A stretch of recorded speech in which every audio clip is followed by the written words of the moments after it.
Hello friends, Prakash institute of computer education में आपका स्वागत है।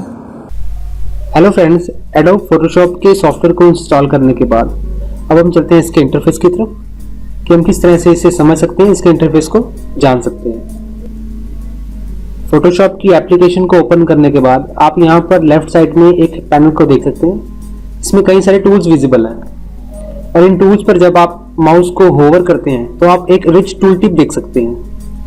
इस टूल टिप आपको ये बताता है कि ये जो टूल है वो किस तरह से यूज होगा और किस तरह से हम इसका उपयोग कर सकते हैं।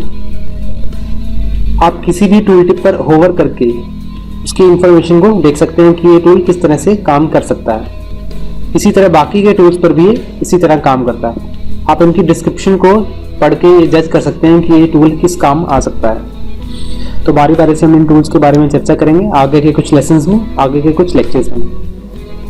टॉप साइड में आप यहाँ पर कुछ मेन्यूज को देख रहे होंगे। इसमें file, edit, image, layer, type और सिलेक्शन और बाकी सारी कैटेगरीज में डिफाइंड है। यानी कि अगर आपको फोटोशॉप की फाइल रिलेटेड सेटिंग्स को ओपन करना है तो आप फाइल टैब पर क्लिक करें। अगर आप इस फाइल को एडिट करना चाहते हैं या इस पूरे ऑब्जेक्ट रिलेटेड एडिटिंग्स को वर्कआउट करना चाहते हैं तो आप इस ऑप्शन पर क्लिक करेंगे। इमेज रिलेटेड प्रोसेस के लिए हम इस बटन पर क्लिक करेंगे और लेयर रिलेटेड में ऐसे बाकी सारे कई टूल्स दिए गए हैं आपको।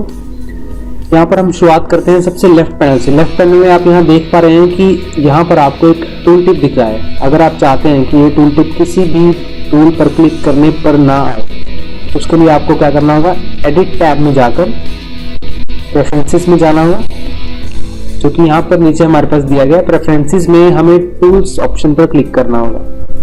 टूल्स ऑप्शन पर क्लिक करने के बाद आप यहाँ पर देख सकते हैं टूल टिप्स को अगर आप इनेबल करते हैं तो आप इस होवर बटन को नहीं देख पाएंगे।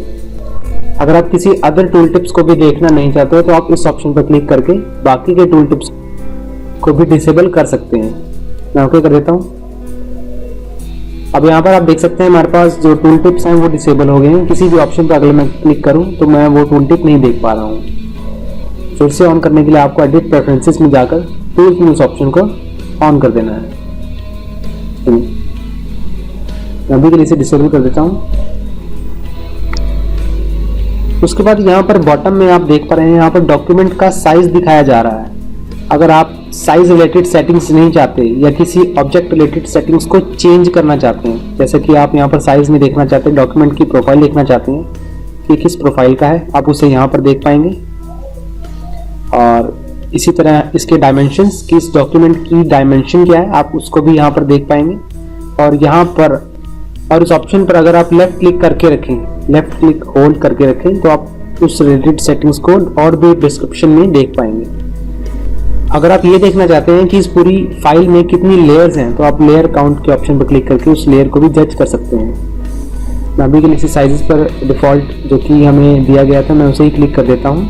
एंड अब चलते हैं राइट साइड के फोटोशॉप के पैनल्स की तरफ। राइट साइड में आप यहाँ पर देख रहे हैं कि यहाँ पर हमारे पास कई सारे कलर्स एंड स्वैशेस दिए गए हैं, जिससे हम कलर कॉम्बिनेशंस को सिलेक्ट कर सकते हैं। और यहाँ पर लर्न रिलेटेड सेटिंग्स है, यानी कि अगर आप फोटोशॉप में बिगिनर है, न्यू है, तो आप इन वीडियोज या इन ऑप्शंस को क्लिक करके उनके बारे में जानकारी ले सकते हैं कि आप अपनी फोटोज को किस तरह से फिक्स कर सकते हैं। कुछ फंडामेंटल स्किल्स, इसके अंदर बारी बारी से कई तरह की ऐसी स्किल्स वर्कआउट की गई हैं, बताई गई हैं। इफेक्ट्स के बारे में अगर आप नॉलेज लेना चाहते हैं या प्रिंटिंग के बारे में तो आप इन ऑप्शंस पर क्लिक कर सकते हैं। लाइब्रेरीज के टैब में अगर आप क्लिक करें तो आप लाइब्रेरीज रिलेटेड सेटिंग्स को देख पाएंगे।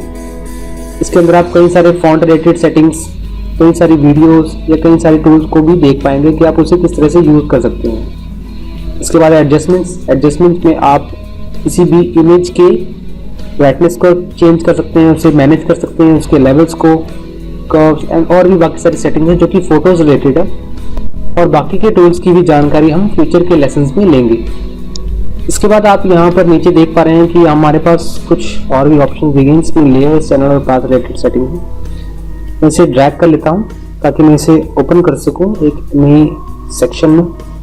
आप यहाँ पर देख रहे हैं कि ये तीनों ऑप्शंस मर्ज हो गए हैं, लेकिन अगर आप इन सभी में से किसी भी डॉक को ऑफ करना चाहते हैं तो आप इस पर राइट क्लिक करके इसे क्लोज ऑप्शन पर क्लिक कर सकते हैं। इसी तरह इसे भी अगर आप इसे मिनिमाइज करना चाहते हैं तो आप मिनिमाइज के बटन पर क्लिक करेंगे तो कुछ इस तरह से मिनिमाइज हो जाएगा। इसे मैक्सिमाइज करता हूँ, एक्सपेंड पैनल। ऑप्शन पर क्लिक करके, एंड देन मैं इसे रिमूव करता हूँ यहाँ से। एंड अब बात करते हैं लेयर्स की। अगर आप कोई भी न्यू लेयर बनाते हैं या कोई भी सॉलिड लेयर बनाते हैं या कोई भी इमेज इसमें इंपोर्ट करते हैं तो आप उसकी लेयर को यहाँ पर देख पाएंगे। इसमें हम एक बार एग्जांपल देख लेते हैं। इसमें अगर मैं फोटोशॉप की इस इमेजेस को इस तरह से ड्रैग करके इसे ओपन करता हूँ और इसे मैं यहाँ पर, आपको इसके लेफ्ट क्लिक को होल्ड करके रखना पड़ेगा माउस में। तो मैं जैसे ही मैं लेफ्ट क्लिक को छोड़ता हूँ तो आप यहाँ पर फोटो को देख पाएंगे कि किस तरह से हमारे पास विजिबल होनी शुरू होगी। कुछ इस तरह से आप यहाँ पर लेयर में देख सकते हैं कि आप जितनी भी इमेजेस यहाँ पर इंपोर्ट करेंगे आप उसी हिसाब से लेयर्स को भी मैनेज कर पाएंगे, एक्सटेंड कर पाएंगे। ऐसे फिट कर देता हूँ इसमें एंड इसके बाद मैं टिक मार्क पर क्लिक करता हूँ। टिक मार्क पर क्लिक करने के बाद आप उस लेयर को प्रॉपरली एडजस्ट कर पाएंगे बैकग्राउंड के रेशियो के अंदर। उसके बाद चलते हैं हम फोटोशॉप की कलर स्कीम की तरफ कि आप किस तरह से इसके इंटरफेस के कलर को चेंज कर सकते हैं। इसके लिए हमें एडिट टैब में जाना होगा। एडिट टैब में जाने के बाद प्रेफरेंसेस में इंटरफेस के ऑप्शन पर क्लिक करेंगे।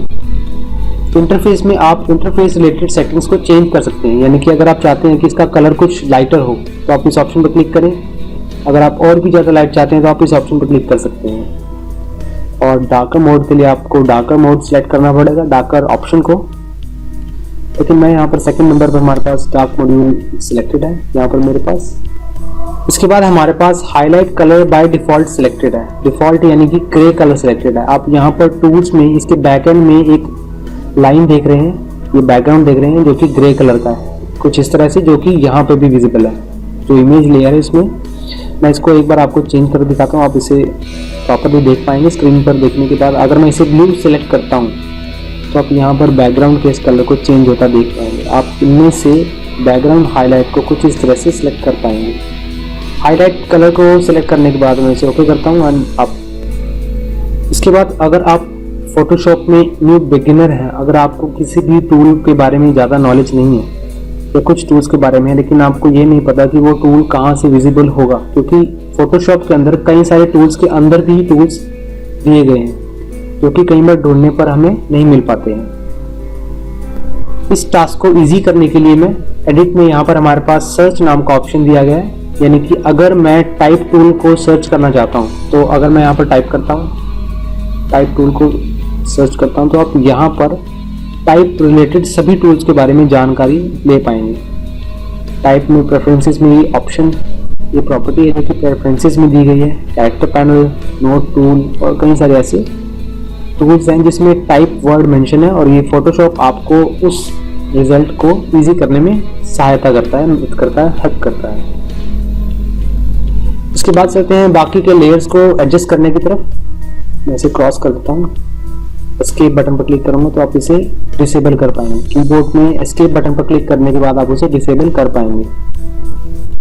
इसके बाद आप यहाँ पर देख रहे हैं कि यहाँ पर मेरे पास जो लेयर का साइज है वो बहुत छोटा आ रहा है। मैं चाहता हूँ कि इसे मैं यहाँ पर एडजस्ट कर पाऊँ, तो मैं इसे सिंपली क्लिक करके रखूंगा लेफ्ट बटन को माउस में और ड्रैग करूंगा यहाँ तक।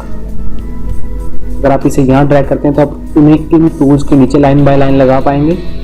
और अगर आप इसकी अलग एंटिटी दिखाना चाहते हैं, इसे अलग दिखाना चाहते हैं, रिप्रेजेंट करना चाहते हैं, तो आप उसे इस तरह से कर सकते हैं। मैं इसे यहाँ ड्रैग कर दूंगा तो ये एक अलग ही प्रॉपर्टी दिखानी शुरू कर देगा।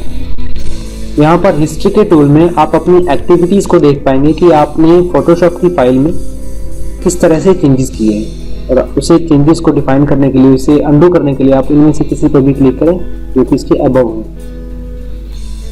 इसके बाद नीचे यहाँ पर प्रॉपर्टीज का ऑप्शन दिया गया है। प्रॉपर्टीज में आप किसी भी इमेज को सेलेक्ट करने के बाद उसी रिलेटेड सेटिंग को चेंज कर पाएंगे। आगे की सभी लेक्चर्स में हम बारी बारी से ये जानेंगे कि हम किस तरह से इमेजेस को, लेयर्स को या टेक्स्ट को चेंज कर पाते हैं। तो इसके लिए मैं इसे टॉप पर रखता हूँ, इसे इस तरह से। उसके बाद आप यहाँ पर पैथ को भी कुछ इस तरह से मॉडिफाई कर सकते हैं, या कोई भी ऐसा सेक्शन है जो आपको पॉपअप विंडो में, ताकि आप उसे कहीं भी मूव कर सकें, कहीं भी ड्रैग कर सकें, तो उसके लिए आपको उन सेक्शन से उसे बिल्कुल अलग कर देना है, जहाँ पर बिल्कुल भी ब्लू कलर की लाइन ना आए। जैसे कि आप यहाँ पर देख रहे हैं कि ब्लू कलर की लाइन आ रही है, तो ये यहाँ एडजस्ट हो जाएगा। ब्लू कलर की लाइन आने का मतलब ये उस सेक्शन में एडजस्ट हो पाएगा। वैसे इंडिपेंडेंटली से मूव करता हूँ यहाँ पे, तो आप पॉपअप विंडो में से ओपन कर पाएंगे। अगर आप कई सारे ऐसे टूल्स को बारी बारी से चेक करना चाहते हैं, देखना चाहते हैं, तो आप विंडोज के सेक्शन में जाकर इन सभी टूल्स को एडजस्ट कर पाएंगे। जैसे कि अगर आप कैरेक्टर स्टाइल रिलेटेड यानी कि कैरेक्टर रिलेटेड सेटिंग्स को ओपन करते हैं, तो आप इसे यहाँ पर कैरेक्टर पर क्लिक करें तो उसी रिलेटेड टैब ओपन हो जाएगा। कैरेक्टर स्टाइल रिलेटेड सेटिंग्स यहाँ पर ऑन हो जाएंगे। इसके बाद आप चाहें तो कैरेक्टर स्टाइल रिलेटेड सेटिंग्स को भी ऑन कर सकते हैं। और बारी बारी ऐसे कई सारे टूल्स हैं जिसमें आप लुक देख के, जिसे आप एक बार देख के आपको जो आपको स्टेबल लगे उसे विजिबल कर सकते हैं, उसे देख सकते हैं। इसके बाद अगर आपने इन सभी पैनल्स को अपने हिसाब से एडजस्ट किया है, लेकिन आप चाहते थे कि पहले वाला जो आपका इंटरफेस था वो ज़्यादा बेटर था, और अब आप अपने इंटरफेस को रीसेट करना चाहते हैं कि जो चीज़ बाय डिफ़ॉल्ट जहाँ थी वो वहाँ पर हो जाए, वो वहाँ पर आ जाए बाय डिफ़ॉल्ट। जैसे कि आप यहाँ पर पैथ रिलेटेड सेटिंग्स हैं जो कि पहले यहाँ पर इस सेक्शन में थी, उसे दिखाना चाहते हैं, तो आप उसे बाय मूव ऐसे मूव ना करके उसे रीसेट भी कर सकता हूँ इस पूरे इंटरफेस को, जो जहाँ पर पहले था वो वैसे ही हो जाएगा। इसके लिए आप टॉप राइट साइड में यहाँ पर एक बटन देख रहे हैं, मैं इसे क्लिक करता हूँ और रीसेट एसेंशियल्स के बटन पर क्लिक करता हूँ, तो मेरे पास एसेंशियल यानी कि जितने भी मेरे पास ये सेक्शंस हैं ये रीसेट हो जाएंगे। क्लिक करता हूँ तो आप जैसे तो आपके पास ये कुछ इस तरह से विजिबल होनी शुरू हो गया जब आपने फोटोशॉप को ओपन किया था। यहाँ पर बारी बारी से आप इसे देख सकते हैं। आगे के लेक्चर्स में हम देखेंगे कि हम किस तरह से मल्टीपल फोटोज को एडिट कर पाते हैं, कि हम किस तरह से यहाँ पर अभी तक हमने सिर्फ एक फोटो को एडिट किया, उसके इंटरफेस को समझा।